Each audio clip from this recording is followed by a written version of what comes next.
किराएदार बेटा। उठ जा नालायक, सुबह के 8 बजने को है। तुझे एग्जाम नहीं देना क्या? थोड़ी देर और सोने दीजिए ना पापा। तू उठता या फिर मैं तेरे ऊपर पानी फेंकूं? रोज गधों की तरह सोता रहता है, पेपर की कोई टेंशन ही नहीं है। और एक हमारा समय था जब हम पेपर में फेल होने के डर से रात भर पढ़ा करते थे, सो ही नहीं पाते थे। तो क्या आप उसका बदला मुझसे लेंगे? मैं 15 मिनट बाद उठ जाऊंगा, आप प्लीज जाइए, मुझे डिस्टर्ब मत कीजिए। इतना कहकर रौनक रजाई ढककर फिर से सो जाता है। तू ऐसा नहीं मानेगा, रुक मैं अभी पानी लेकर आता हूँ। बस फिर क्या था, इतना कहकर वो भागते हुए बाथरूम में जाते हैं और पानी की एक बड़ी सी बाल्टी लाकर रौनक के ऊपर फेंक देते हैं। पानी पड़ते ही रौनक झट से उठ जाता है। ये आपने क्या किया पापा? अब तू उठेगा नहीं तो यही करना पड़ेगा ना। वैसे थैंक्स डैड, आपके कारण ना अब मुझे नहाने की भी जरूरत नहीं पड़ेगी। चलिए अब आप माँ से बोलकर मेरे कपड़े निकलवा दीजिए, तब तक मैं ब्रश कर लेता हूँ। वैसे कल ना आप एक काम और करना, नहलाने के साथ साथ मुझे ब्रश भी करवा देना। ये ब्रश करने में ना मुझे बहुत आलस आता है। रौनक की बातों से अरविंद का मुंह खुला का खुला रह जाता है। वो अपनी पत्नी कमला के पास जाता है और रौनक की हरकतों के बारे में बताता है, जिसे सुन उसकी पत्नी हंसने लगती है। तुम अपने बेटे को समझाने के बजाय हंस रही हो। रौनक बच्चा है, धीरे धीरे सुधर जाएगा, आप क्यों उसके पीछे पड़े रहते हो? अभी नहीं सुधरेगा तो कब सुधरेगा? 10वीं क्लास में है रौनक, वो अब कोई बच्चा नहीं रहा। अरविंद की इतना बोलते ही वहाँ रौनक भी आ जाता है। क्या डैड, मैंने आपको एक काम दिया था, वो भी नहीं हुआ आपसे। अरे क्या हुआ बेटा? माँ, मैंने डैड से बोला था कि वो आपको बोलकर मेरे स्कूल की यूनिफॉर्म निकाल दे, लेकिन मेरे पीछे पड़ने के अलावा इनसे एक काम ढंग से नहीं होता। देख रही हो कमला, देख रही हो अपने लाडली को? अरे आप चुप रहिए जी। चलो बेटा, मैं तुम्हें कपड़े निकाल कर दे देती हूँ बस। ऐसे ही साल पर साल बीतते जाते हैं, लेकिन रौनक के रवैये में कोई बदलाव नहीं आता। वो पहले से भी ज्यादा आलसी और पूरी तरह अपने माता पिता पर निर्भर हो जाता है। 2 साल बाद पता नहीं कहाँ गायब रहता है पूरे दिन, अब तक तो आ जाना चाहिए था। अरे आप इतनी फिक्र क्यों कर रहे हो उसकी?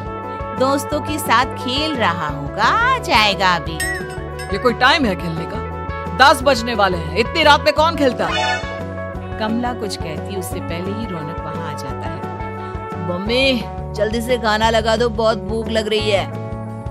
तुम्हें तब तक खाना नहीं मिलेगा जब तक तुम बता नहीं देते कि इतनी रात गए कहाँ से आ रहे हो। ओ प्लीज डैड, अब आप एसी पे प्रद्युमन बनकर मेरे सर पर बंदूक लेकर मत बैठ जाना। अपनी फालतू की बकवास बंद कर और बता कहाँ से आ रहा है। माँ अब समझाइए ना डैड को। बता देना बेटा, इनको भी तसल्ली हो जाएगी। आप बोल रही हैं तो बता देता हूँ, मैं दोस्तों के साथ मूवी देखने गया था, इसलिए देर हो गई। तो इन सब चीजों में मेरे पैसे उड़ाता है। कभी 1 रुपया कमाने के बारे में सोचा है तूने? जब देखो हवा की तरह पैसे उड़ाता रहता है। माँ अब आप इन्हें चुप करा दीजिए, वरना ना मुझे गुस्सा आ जाएगा। अच्छा क्या कर लेगा? बता ना क्या कर लेगा तू? बात तो ठीक ही है, मैं कर ही क्या सकता हूँ? पैसे तो फिर भी मैं आपसे ही मांगूंगा ना। चलिए अब ये सब बात छोड़िए और मम्मी मेरे लिए खाना लगा दीजिए। अभी लगा देती हूँ बेटा। मैं बता रहा हूँ कमला, एक दिन ये ऐसे ही बिगड़ जाएगा। आप क्यों इतना पीछे पड़े रहते हो मेरे बच्चे? बात की बात में देखेंगे, अभी आप शांति से उसे खाना खाने देंगे। डैडी मुझे 10,000 रुपए चाहिए। इतने पैसे क्यों चाहिए तुझे? डैड अब बिना सवाल किए कभी पैसे नहीं दे सकते क्या?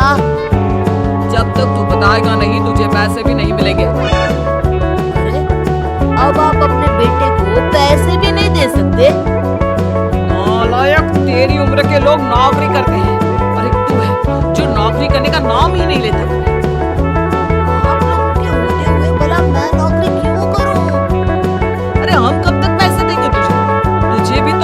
पर खड़ा होना होगा ना।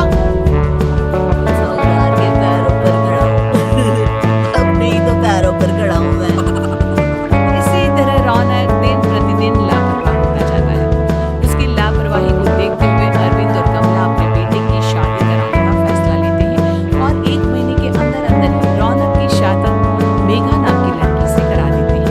शादी के कुछ दिन बाद रौनक, मुझे एक अच्छी सी साड़ी चाहिए, आप ला दोगे ना? हाँ, क्यों नहीं। कितने तक की आती है साड़ी? यही करीब 5,000 तक की। तुम चिंता मत करो, मैं आज ही डैडी से पैसे मांगकर तुम्हारे लिए साड़ी ले आऊंगा। आप कब तक ऐसे ही अपने पापा से पैसे मांगते रहेंगे? कोई अच्छी सी नौकरी क्यों नहीं कर लेते आप? डैड कहते हैं, मुझे नौकरी करने की जरूरत ही क्या है? फिर आप ऐसे कब तक उनसे पैसे मांगते रहेंगे?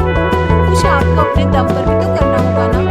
अब तुम भी बाकी लोगों की तरह मुझे ज्ञान देना शुरू मत कर देना। साड़ी चाहिए ना तुम्हें, मिल जाएगी बस।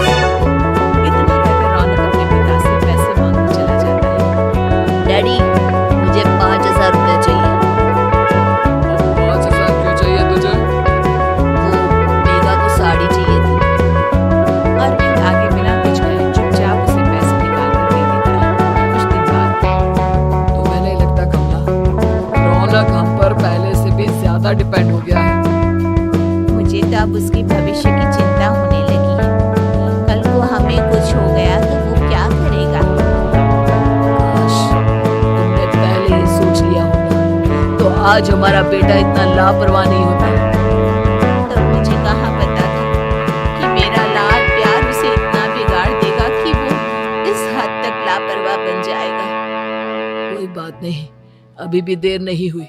मुझे पता है उसे कैसे सुधारा जा सकता है। कैसे?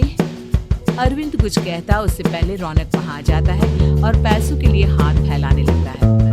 डैड, मैं और मेघा बाहर घूमने जाना चाहते हैं। अरे वाह, ये आज सूरज कहाँ से निकला है? डैड प्लीज, अच्छा चलो अब मुद्दे की बात करो। मुझे अब 25,000 चाहिए।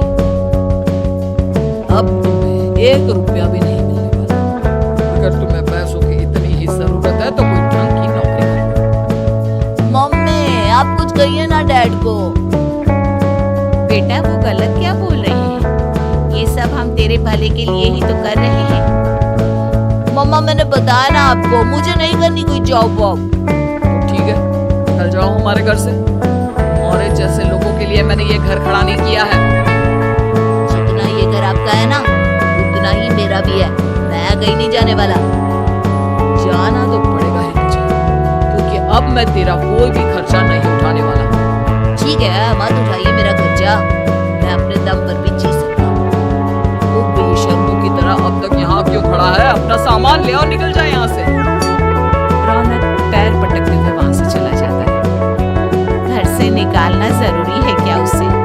बिना पैसों के कौन रखेगा उसे किराए पर? अगर उसका भविष्य सुधारना है तो हमें अपने दिल पर पत्थर रखकर ये कदम उठाना ही होगा। दोनों बात कर रहे होते हैं कि रौनक अपनी पत्नी के साथ एक बड़ा सा बैग लेकर घर से निकल जाता है, लेकिन घर से बाहर उसे कोई भी मुफ्त में अपने घर किराए पर नहीं रखता। अंत में थक हार कर वो फिर से अपने घर चला जाता है। क्या हुआ? थोड़ी देर पहले तो दहाड़ते हुए घर से निकला था, अब क्या हुआ? नहीं रखा ना किसी ने तुझे किराए पर? डैड प्लीज, मैं कुछ दिनों में कोई अच्छी सी नौकरी शुरू कर दूंगा। आप तब तक तो हमें रख लीजिए प्लीज। सुबह से रात हो चुकी है लेकिन कोई हमें रखने को राजी नहीं है। अब आप ही बताइए, इतनी रात को मैं मेघा को लेकर कहाँ जाऊंगा? ठीक है, बहू की वजह से मैं तुझे घर पर रख रहा हूँ, लेकिन तू इस घर में एक बेटे की नहीं बल्कि एक किराएदार की हैसियत से रहेगा। 3 महीने है तेरे पास। इन 3 महीनों के अंदर अंदर मुझे तेरी पहली तनख्वाह हाथ में चाहिए, समझ गया? पक्का डैड, इन 3 महीनों के अंदर अंदर तो कोई बढ़िया सी नौकरी ढूंढ ही लूंगा मैं। ऐसे ही धीरे धीरे समय बीतने लगता है और अरविंद के दिए 3 महीनों में से 2 महीने बीत चुके होते हैं। पापा जी ने हमें 3 महीने दिए थे, जिसमें से 2 महीने तो बीत चुके हैं। अब ये आखिरी महीना बचा है। तो तुम चिंता मत करो, आज मेरा ना 2 जगह इंटरव्यू है।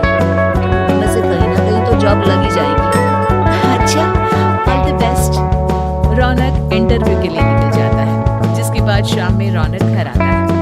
कैसा गया इंटरव्यू? आपकी नौकरी लगी या नहीं? अरे पहले सांस तो ले लेने दो अच्छे से।